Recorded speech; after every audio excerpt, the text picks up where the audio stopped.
La campagne agricole de 2025 et ses défis. La période des moissons de 2025 atteint actuellement son point culminant. Des millions de tonnes de légumes et de fruits à travers la planète sont prêtes à être récoltées. Les exploitants agricoles ne luttent pas seulement contre la montre, mais doivent également faire face à des conditions météorologiques imprévisibles, des cours fluctuants et des contraintes commerciales. Découvrons maintenant comment les producteurs s'empressent de récolter des millions de tonnes de produits durant la campagne 2025. Choux de Bruxelles en Belgique. De septembre à mars chaque année, les champs de choux de Bruxelles dans la région flamande de Belgique entrent dans leur période de récolte. Les exploitants utilisent des équipements de moisson spécialisés. D'abord, une lame circulaire sectionne la tige. Ensuite, le végétal est introduit dans la machine par une petite ouverture. À l'intérieur, 6 lames rotatives fonctionnent comme un taille-crayon géant, taillant les pousses et poussant la matière végétale vers l'avant. Toutes les 6 secondes, l'appareil traite un plan. Les choux de Bruxelles sont ensuite nettoyés par des ventilateurs et des filtres avant de tomber dans une trémie de collecte. Après la moisson, les choux sont placés dans de grandes caisses et acheminés par de petits camions qui circulent le long du chemin de terre à travers les champs. Grâce à des méthodes scientifiques de culture et des systèmes de récolte performants, les agriculteurs belges moissonnent environ 70 millions de kilos de choux de Bruxelles annuellement.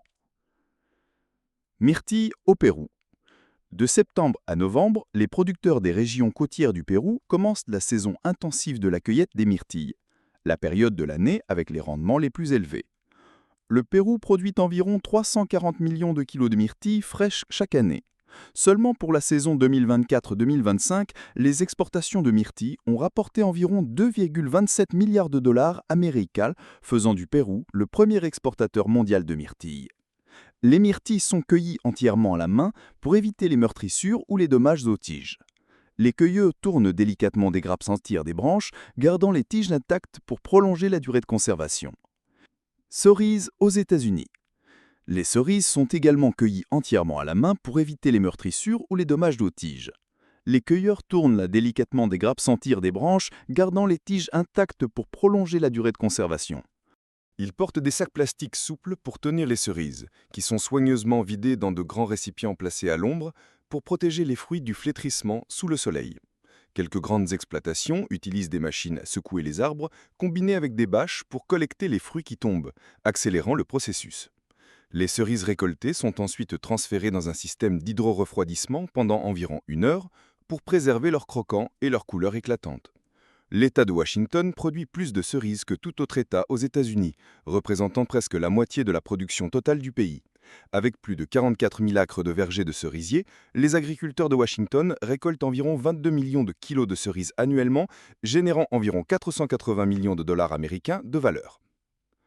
Canne à sucre au Brésil. Chaque année, le Brésil récolte environ 635 millions de kilos de canne à sucre. L'État de São Paulo est celui qui croît le plus, produisant plus de 385 millions de kilos, plus de 50% de toute la production nationale. Durant la campagne 2025, les exploitants brésiliens travaillent contre la montre pour couper et traiter la canne à sucre à temps pour le broyage et l'exportation.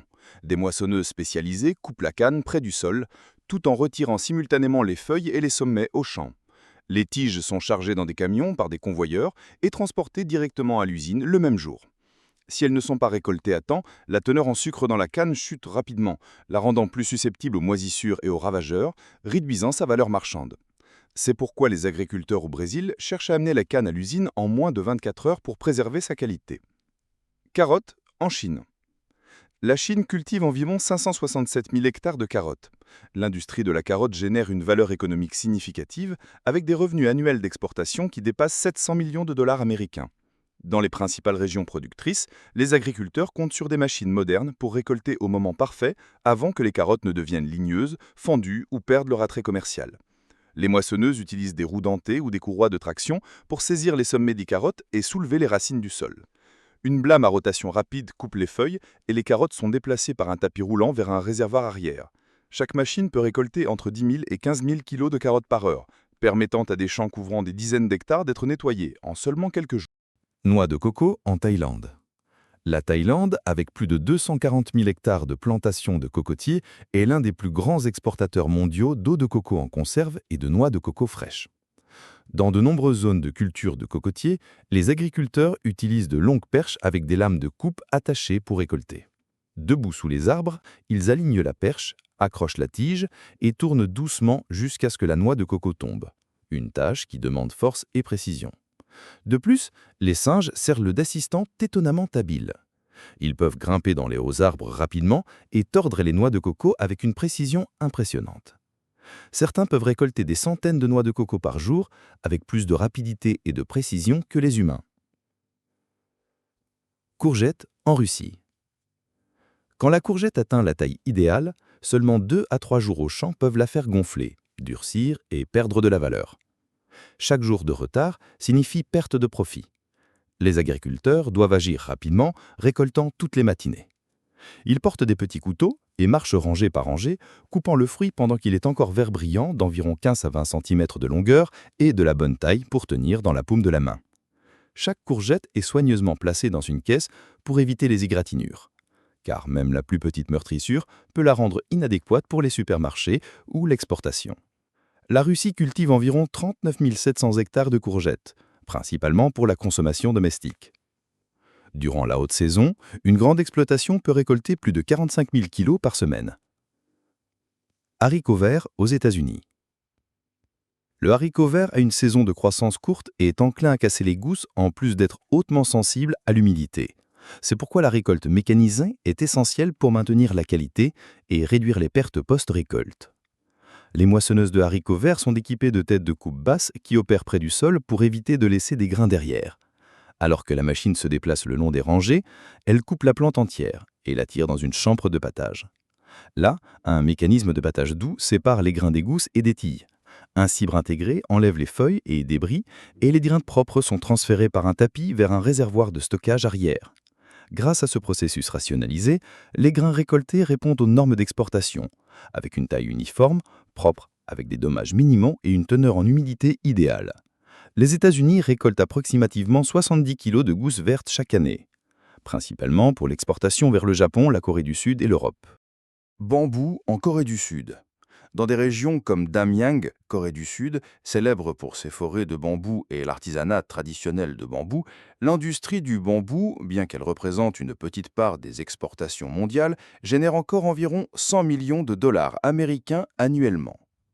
Dans les provinces montagneuses du Sud, où se concentrent de grandes plantations de bambou, les agriculteurs travaillent des heures supplémentaires pour récolter du bambou frais pour les usines de transformation.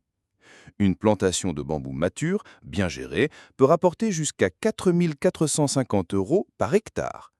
La récolte combine travail manuel avec des coupeurs mécaniques. Seules les tiges soigneusement sélectionnées, selon des critères de rectitude, aciatile, sont coupées, regroupées en grandes charges et transportées par camion vers des ateliers proches. Céleri en Espagne. Nous nous dirigeons ensuite vers l'Espagne. L'un des plus grands producteurs et exportateurs de céleri du monde en Europe, elle produit environ 300 millions de kilos par an. La saison de récolte va de novembre à mars. Il est temps de répondre à la forte demande du marché intérieur et des principales destinations d'exportation, comme le Royaume-Uni, l'Allemagne et la France. Dans des champs couvrant des centaines d'hectares, le céleri est récolté entièrement à la main. Les agriculteurs utilisent des couteaux tranchants pour couper chaque botte à la base et ensuite taillent rapidement les vieilles feuilles et enlèvent la terre avant de les emballer dans des caisses au champ. Chaque travailleur peut récolter entre 680 et 900 kilos par jour. La récolte a généralement lieu tôt le matin. Si elle est retardée, la lumière solaire intense peut faire flétrir le céleri, l'amolline et lui faire perdre de l'humidité, réduisant significativement sa valeur commerciale. Litchi en Chine. Maintenant, assistons à la course de récolte de litchi dans le sud de la Chine. En seulement une courte période de 40 jours, plus de 2000 kilos doivent être récoltés, classés et distribués à travers tout le pays. Dès le petit matin, les agriculteurs attachent des paniers et utilisent des ciseaux pour couper soigneusement les bonnes grappes, gardant les feuilles et les tiges intactes pour éviter les contusions. Sur les pentes abruptes, chaque personne récolte environ 180 à 270 kilos par jour. Alors que le midi approche, la chaleur s'intensifie, les incitant à travailler plus vite. Tout doit être prêt avant la fin de la journée. Les litchis ne peuvent attendre. S'ils sont laissés dehors plus de 24 heures, ils se déshydratent, s'amollissent et changent de couleur rapidement, devenant impropres à la vente. Fraises au Mexique. Le Mexique est actuellement le deuxième plus grand exportateur de fraises fraîches du monde, avec une production annuelle supérieure à 635 millions de kilos, principalement des États comme Michoacán et Guanajuato. Contrairement à de nombreux autres fruits, les fraises doivent être récoltées manuellement pour préserver leurs délicates fleurs externes et chapeaux verts, deux facteurs clés qui déterminent la valeur marchande. Les agriculteurs qualifiés commencent la récolte pendant que la rosée matinale est encore présente, car cela rend les baies plus faciles à récolter et moins susceptibles aux dommages. Chaque travailleur pousse un petit chariot équipé d'un récipient plastique, plaçant les baies directement dans des plateaux de vente au détail au champ. Cela limite la manipulation excessive et évite les contusions. En moyenne, chaque personne récolte 23 à 29 kg par jour. Maïs doux aux États-Unis.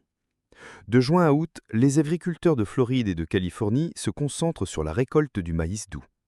Des moissonneuses spécialisées utilisent des systèmes de fixation douce pour casser les épis des tiges sans déchirer l'enveloppe. Le maïs est ensuite transporté par des tapis roulants vers des paniers de collecte à l'arrière. Selon la densité de plantation, chaque machine peut récolter de 8 à 10 tonnes par heure. Tout le processus, de la récolte au refroidissement, doit être complété en 30 minutes pour préserver la fraîcheur. Après la récolte, le maïs est refroidi dans un bain d'eau glacée qui réduit sa température de 30 degrés Celsius à moins de 4 degrés Celsius en seulement 20 minutes. Cette étape aide à maintenir la couleur, le croquant et la douceur du maïs pour le traitement ultérieur. Raisins secs en Californie. Bienvenue dans le voyage de découverte de la récolte 2025. Ici, les agriculteurs courent contre la montre tandis que les machines modernes opèrent à pleine capacité pour récolter les fruits de leur labeur. Maintenant, nous nous dirigeons vers les champs pour voir comment des millions de tonnes de fruits et légumes sont récoltés chaque jour dans le monde entier. La Californie est le plus grand producteur de raisins secs, non seulement aux États-Unis, mais globalement. Presque toute la récolte de raisins secs des États-Unis, plus de 95% de la production nationale, vient de cet État, principalement dans la région de Fresno, dans la vallée de San Joaquin. Quand les raisins atteignent la maturation parfaite, assez sucrée mais encore ferme, des équipes de travail manuelles initient la récolte. Chaque grappe est soigneusement coupée à la main pour éviter les dommages. Ensuite, elles sont soigneusement placées sur des plateaux de papier disposés entre les rangées de vignes. Ces plateaux sont disposés pour absorber la lumière solaire pendant plusieurs jours. Les raisins sèchent lentement au soleil naturel pendant 10 à 21 jours, selon le climat. Une fois qu'ils atteignent la sécheresse désirée, les raisins secs sont collectés, emballés temporairement et envoyés vers les unités de traitement. Chaque année, les agriculteurs californiens produisent environ 270 à 360 millions de kilos de raisins secs. Dattes en Égypte. Une datte contient environ 16 grammes de sucre naturel, principalement glucose et fructose, en faisant une excellente source d'énergie naturelle. Saviez-vous qu'un seul palmier dattier peut produire jusqu'à 90 kg de dattes par an ? Alors que le fruit commence à se former, des sacs de filets respirants sont utilisés pour couvrir les grappes, les protégeant des insectes et des intempéries. Ces sacs de filets permettent la circulation d'air, évitant l'accumulation d'humidité et aidant à faire mûrir le fruit uniformément et maintenir la haute qualité. Une fois que les dattes sont complètement mûres dans les sacs, il est temps de la récolte. Les agriculteurs secouent simplement les sacs doucement et les dattes appropriées tombent parfaitement au fond. Une méthode de récolte propre et pratique, sans besoin de cueillir chaque fruit manuellement. L'Égypte est le plus grand producteur mondial de dattes, produisant environ 1,7 milliard de kilos par an. La plupart des dattes égyptiennes sont cultivées dans le delta du Nil et les régions du sud du pays. Figues de Barbarie en Arizona. Aux États-Unis, l'Arizona est l'État principal dans la culture de figues de Barbarie. Quelques exploitations de taille moyenne ici peuvent récolter environ 31 000 kilos de fruits annuellement. Comme la surface du fruit est couverte de petites épines, les agriculteurs utilisent généralement des gants épais et des pinces longues pour éviter des piqûres. Les cueilleurs travaillent souvent tout le matin, quand les températures sont basses et l'humidité aide à maintenir le fruit ferme et plus facile à manipuler, ou en fin d'après-midi, quand le soleil est moins intense. Le processus de récolte est fait entièrement à la main. Les agriculteurs récoltent chaque fruit individuellement, généralement quand il acquiert une coloration rouge foncé ou violette. Ils tournent doucement le fruit dans le sens horaire jusqu'à ce qu'il se détache de la plante. Chaque fruit est placé soigneusement dans des caisses, s'assurant qu'il ne s'entasse pas pour éviter les contusions. Les fruits les plus hauts sont récoltés en premier. Ils sont plus faciles à voir et sont généralement de meilleure qualité. Citron vert au Mexique. Dans les principaux États producteurs de citron vert du Mexique, Veracruz, Michoacán et Oaxaca, la récolte de citron vert atteint son pic entre juin et septembre, chaque année. Les agriculteurs au Mexique dépendent encore presque entièrement de la récolte manuelle plutôt que des machines. Comme les citrons verts ont des pelures minces et délicates qui se meurtrissent facilement, ils utilisent des ciseaux spécialisés pour couper les tiges près du fruit et utilisent des gants pour éviter les égratignures. Chaque citron vert est placé dans un panier pour maintenir la pelure intacte et éviter les dommages à la tige. Une fois que les paniers sont pleins, les citrons verts sont soigneusement transférés dans des récipients placés entre les rangées d'arbres. Durant tout le processus, les agriculteurs manipulent le fruit avec beaucoup d'attention pour le maintenir en parfaite condition, garantissant une haute qualité pour le traitement ultérieur. Grâce à cette méthode méticuleuse de récolte, le Mexique produit environ 3,1 milliards de kilos de citrons verts annuellement. Environ 680 000 tonnes sont exportées vers les États-Unis, l'Europe et l'Asie. Pastèque en Floride. Dans les principales régions productrices de pastèques de Floride, spécialement dans les zones nord et centre-nord, le pic de la saison de récolte va d'avril à juillet. Durant cette période, les agriculteurs commencent à récolter les pastèques très tôt, chaque matin. La majeure partie de la récolte est encore faite à la main, puisque l'écorce de la pastèque est encline à fissures. Les agriculteurs inspectent soigneusement chaque melon, sélectionnant seulement ceux qui sont parfaitement mûrs.